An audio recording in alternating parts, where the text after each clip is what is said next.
అందరికీ నమస్కారం. ఈరోజు ఉదయం ఏదైతే ప్రెస్ మీట్లో టీడీపీకి సంబంధించినటువంటి నాయకులు అనే కంటే ఒక కుటుంబానికి సంబంధించిన వ్యక్తి మా ఎమ్మెల్యే మీద కొన్ని అవాకులు చవాకులు మాట్లాడటం జరిగింది.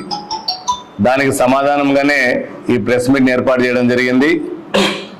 40 ఏళ్ల రాజకీయంలో తెలుగుదేశం పార్టీ కార్యకర్తకు ఎప్పుడైనా మీరు మేలు చేసినారని చెప్పి ఆ యొక్క నాయకుడు నేను సూటిగా అడుగుతా ఉన్నా.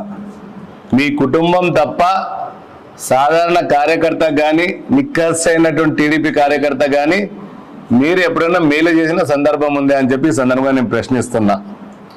ఎప్పుడైనా 60-40 మీద దృష్టి తప్ప కార్యకర్తలకు న్యాయం చేద్దామనే ఉద్దేశం ఎటువంటి పక్షాన మీకు లేదని ఈ సందర్భంగా నేను తెలియజేసుకుంటున్నా.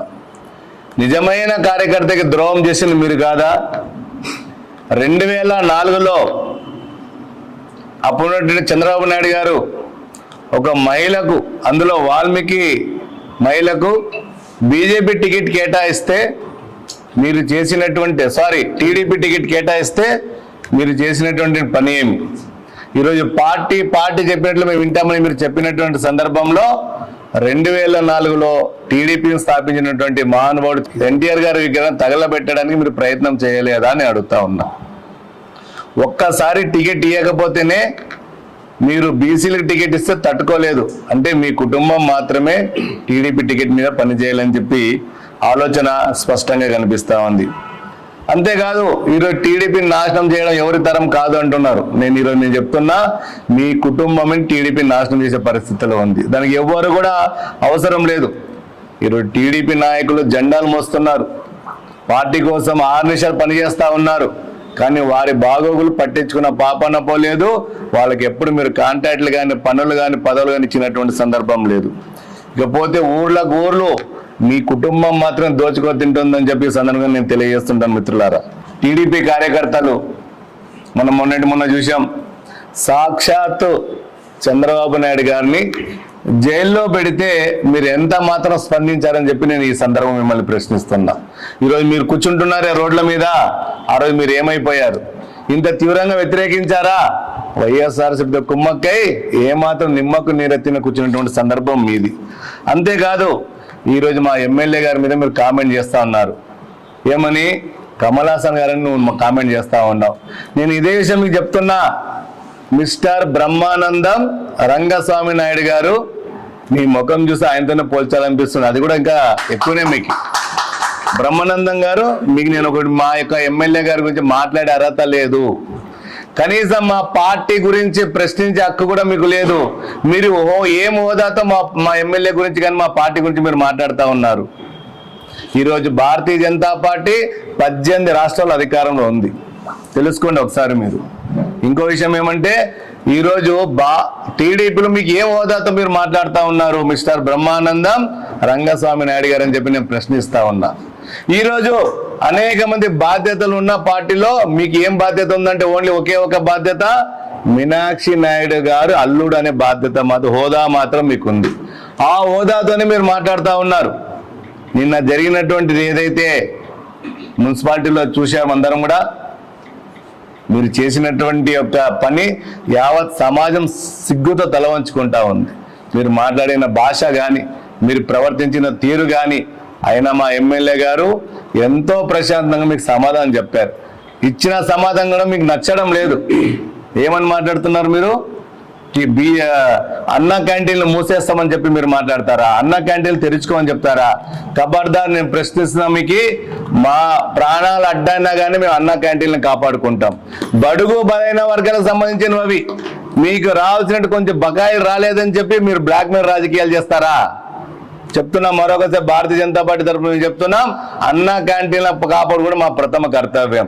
దాన్ని స్టార్ట్ చేసినటువంటి మహానుభావుడు మన ఎన్టీఆర్ గారు.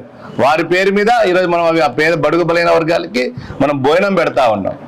మీకు అసలు ఆ నోరు ఎలా వచ్చిందో వాటిని బంద్ చేస్తామని చెప్పి ఈరోజు అనవసరమైన విషయాలు మా ఎమ్మెల్యే గారిని తీసుకొచ్చి మీరు వ్యక్తిగత దూషణలు దిగుతారు. ఖబర్దార్, జాగ్రత్త అని చెప్పి నేను ప్రశ్నిస్తా ఉన్నా.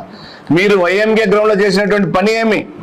మీ ఎమ్మెల్యే గారి సమక్షం మీ యొక్క జిల్లా అధ్యక్షులు తిక్కారెడ్డి గారు చెప్పారు, మీరు ఇంకా గుర్తించినట్లేరు, బట్ట కాల్చి మకాన్ మీద వేస్తున్నారు, జాగ్రత్తగా ఉన్నట్టు మీరు ఇంకా బుద్ధి రాలే మీకు. ఈరోజు కూటమిలో మనం ఉన్నాం, ఎస్ మేము ఒప్పుకుంటాం. ఈరోజు కూటమిలో ఉంటే 3 పార్టీలు కలిసే పనిచేసినాయి, ప్రజలు సహకరించారు, ప్రజలు మద్దతుతోనే గెలిచాము, దాంట్లో ఎటువంటి ఇది లేదు. కానీ మీరేమంటున్నారు, ప్రతిసారి మేము గెలిపించాం. మేము ఇప్పటికి చెప్తున్నాం, మీ కుటుంబం మాత్రమే గెలిపించలేదు, మా ఎమ్మెల్యే గారిని మీ కుటుంబం మాత్రం గెలిపించలేదు, టీడీపీలో జెండా మోసిన ప్రతి కార్యకర్త, జనసేన, ఎంఆర్పిఎస్, బడుగు బలైన వర్గాలు 3వ వ్యక్తి కావాలని ఈ ఆదోని ప్రజలు డిసైడ్ చేశారు. కాబట్టి మనందరం కలిసి మా ఎమ్మెల్యేని ఎన్నుకోవడం జరిగింది. ఈ విషయాన్ని మీరు గుర్తుపెట్టుకోవాలి. ప్రతిసారి మేము గెలిపించాం, మా కుటుంబం మాత్రం గెలిపించనే విధంగా మీరు మాట్లాడుతున్న తప్పు అని చెప్పి సదనంగా తెలియజేసుకోవాలి. ఈరోజు అనేక మంది టీడీపీ నాయకుల మీద కేసులు పెడితే వైసీపీ వాళ్ళతో కుమ్మక్కైన విషయం నిజం కాదా అని చెప్పి నేను తెలియజేసుకుంటున్నాను. ఈరోజు టీడీపీలో 5 వర్గాల కారణం ఎవరు? బీజేపీనా, మా ఎమ్మెల్యే గారా, లేక జనసేనని నేను ప్రశ్నిస్తా ఉన్నా. టీడీపీలో 5 వర్గాలు మీరు ఏర్పడి మమ్మల్ని ప్రశ్నిస్తారా? ఈరోజు మీరు కావాలంటే క్యాంప్ ఆఫీస్ దగ్గర అవ్వండి, 5 వర్గాల్లో ఉన్నటువంటి సాధారణ కార్యకర్త నాయకులు వచ్చి వాళ్ళకు కావాల్సినటువంటి ప్రజలకు సంబంధించిన అనేక సమస్యలు తీసుకొచ్చి పరిష్కారం చేసుకోపోతా ఉన్నారు. అది తప్ప అని నేను ప్రశ్నిస్తా ఉన్నా. వాళ్ళు రావడం తప్ప, నేను మేము అడ్డుకోవాలన్నా వాళ్ళని కూడా. ఏదైతే 5 వర్గాలు టీడీపీలో ఉన్నాయని మీరు కూడా చెప్తా ఉన్నారో, వాళ్ళందరూ కూడా వచ్చి ఈరోజు వాళ్ళు మన పార్టీ గెలుపు కోసం పనిచేశారు, టీడీపీ ఎమ్మెల్యే గారి కోసం. వారికి మన ఎమ్మెల్యే గారు కూడా సహకరిస్తూ ఉన్నారు. ఈరోజు ఇంకో విషయం నేను చెప్తున్నా, ఏదైతే లబ్ధిదారులు ఉన్నటువంటి ఈరోజు ప్రభుత్వం నుంచి వచ్చే ఉన్నాయో వాటిలో 50% పైగా టీడీపీ వాళ్ళకి మేము ఇస్తా ఉన్నాం. ఈరోజు బీజేపీ వాళ్ళు, జనసేన వాళ్ళు కాంప్రమైజ్ అయిపోతారు, పెద్దన పాత్ర వాళ్ళదే కాబట్టి వాళ్ళకే మేము న్యాయం చేస్తా ఉన్న విషయాన్ని కూడా గుర్తుపెట్టుకోవాలి.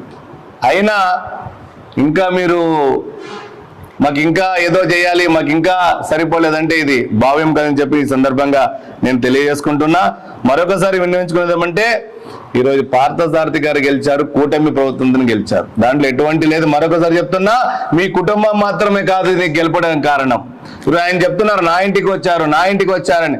ఎస్, టీడీపీలో ఒక నాయకుడిగా ఎన్నికల సమయంలో వచ్చాం, దాంట్లో తప్పేముంది?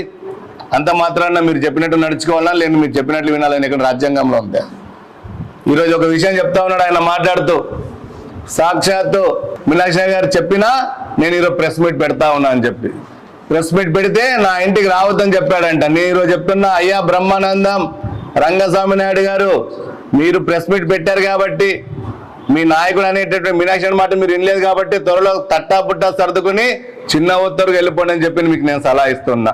మీరు ఎక్కడి నుంచి వచ్చారో మీ నాయకుడు చెప్పిన మాట మీరే వినకపోతే ఇక మీరు కార్యకర్తలకు ఏం న్యాయం చేస్తారు? కాబట్టి మీరు త్వరగా చిన్న ఒత్తిడి వెళ్ళే ప్రయత్నం చేసుకోండి, ఇంకా త్వరగా సర్దుకునే ప్రయత్నం చేయండి చెప్పి నేను తెలియజేసుకుంటున్నా.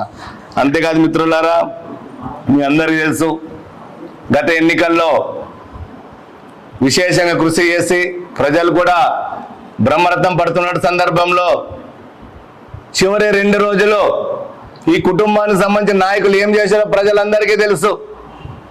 చివరి 2 రోజులు అనేక జరగాల్సినటువంటి కార్యక్రమం ఏదైతే బీఫామ్ తీసుకుని కూర్చోవలసినటువంటి బూత్ లో ఎవరు కూడా కూర్చోని సందర్భం మనకు తెలుసు. అటు నేషనల్ స్కూల్ కానీ, ఇటు ఆర్ట్స్ కాలేజ్ కానీ, ఆ ఏరియాలో మీకోసం మేము వదులుకుని అక్కడ మీరు కూర్చోండి అంటే ఏజెంట్లు కూడా కనబడిన సందర్భంలో ఇది నిజం కాదని తెలియజేస్తున్నా. మా ఎమ్మెల్యే గారు ఓడిపోవడానికి చివరి 2 రోజులు మీరు ప్రయత్నం చేయలేదా? మీ కుటుంబం ప్రయత్నం చేయలేదని చెప్పి నేను స్ట్రైట్ గా వారిని అడుగుతా ఉన్నాను. మేము మాట్లాడడం లేదు కదా అని చెప్పి ఇష్టం వచ్చిన నోరు పారేసుకోవడం మంచి పద్ధతి కాదు. బ్రహ్మానందం రంగస్వామి నాయుడు గారు ఇంకోసారి మీకు తెలియజేసుకుంటున్నా, మా ఎమ్మెల్యే గారు ఈరోజు చాలా నిక్కచ్చిగా ఈరోజు ఆదోని డెవలప్మెంట్ చేద్దామని ముందుకు వచ్చారు. ఆదోనిని ఏ విధంగా అభివృద్ధి చెందాం, ప్రతి క్షణం ప్రతిరోజు 15 గంటలు కష్టపడి చిన్న పెద్ద కార్యక్రమం ఈరోజు ఊర్లో తిరుగుతా ఉన్నా. మీరు ఎప్పుడైనా తిరిగారా అని చెప్పి నేను ప్రశ్నిస్తా ఉన్నా. ఇది మీరు తట్టుకోలేనటువంటి సందర్భంలో మీరు వ్యక్తిగత దూషణలు, వ్యక్తిగతమైన ఆరోపణలు, అవమానపరిచేటటువంటి కార్యక్రమాలు చేస్తారా? ఇది ఎంతవరకు సమంజసమని నేను ప్రశ్నిస్తున్నా. మీ కుటుంబం మాత్రమే బతకాలన్నా ఆదంలో, మీ కుటుంబం మాత్రమే వ్యాపారం చేసుకోవాలన్నా, మీ కుటుంబం చెప్పినట్లే పార్టీ నడవాల, ఈ యొక్క ఆదం నడవాలన్నా, మీ కుటుంబం చెప్పినట్లే ఎమ్మెల్యే నడుచుకుంటేనే అది నిజం, లేకుంటే ఆయన మీద అపవాదేస్తారని చెప్పి నేను సూటిగా ప్రశ్నిస్తున్నా ఆయన్ని. అనేక సందర్భంలో ఈరోజు మున్సిపాలిటీ వాళ్ళు చెప్తా ఉన్నారు, మరి వాళ్ళకి అవగాహన ఉందో లేదో. ఈరోజు గవర్నమెంట్ వారు ఏదైనా వెహికల్ నడపాలంటే ఖచ్చితంగా గవర్నమెంట్ సొంత వెహికల్లో వైట్ బోర్డు ఉండాలి. బయట వ్యక్తి ఎవరిదన్నా తీసుకున్న చట్టం ప్రకారము ఎల్లో బోర్డు ఖచ్చితంగా ఉండాలి. ఈ మాత్రం ఇంగిక జ్ఞానం లేకుండా మేము ఇష్టం వచ్చిన మాట్లాడుతామంటే రేపు పొద్దున ఆర్టీఐ ద్వారా వచ్చే ప్రశ్నలకి ఎవరు సమాధానం చెప్తారని చెప్పి వాళ్ళని ప్రశ్నిస్తా ఉన్నా. ఇంత కూడా మనం తెలుసుకోకుండా మీరు ఎలా మాట్లాడతారు?